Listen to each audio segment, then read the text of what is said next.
abdi dicapena di Sunda News. Waktu ieu abdi bakal maca warta tina cabe bareng domba seharga daging. Nu mahal teh lain harga daging wae.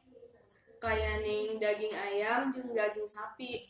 Dalah harga daging rawit bareng domba ge sarua mahal. Malah hampir seharga daging jeung daging sapi. Nyeta ngahontal angka Rp130.000 sakilona. Lain ti lantaran undak mah harga BBM.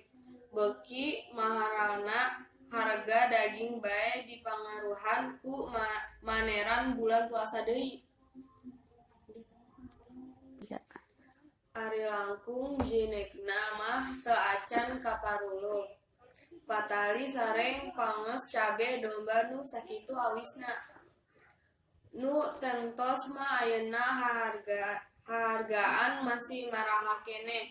Daging hayam Rp35.000 sakilona, bawang berem narekel Rp65.000 sakilona. Cek Sekretaris DPD Asosiasi Pengusaha Retail Indonesia Apriando Jabar, Henry Handrata kawartawan. Luhurna hargaan aya kemungkinan netep nepi kalabaran. Sabab pangabutuh palarea sok mungkin mahabu. Ari harejak sakumaha cek hukum ekonomi.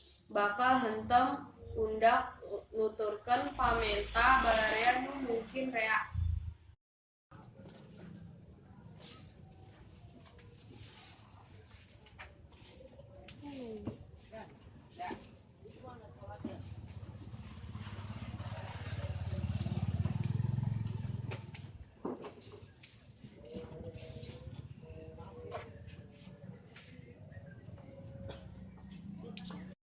Kitu wae berita dari abdi. Wassalamualaikum warahmatullahi wabarakatuh.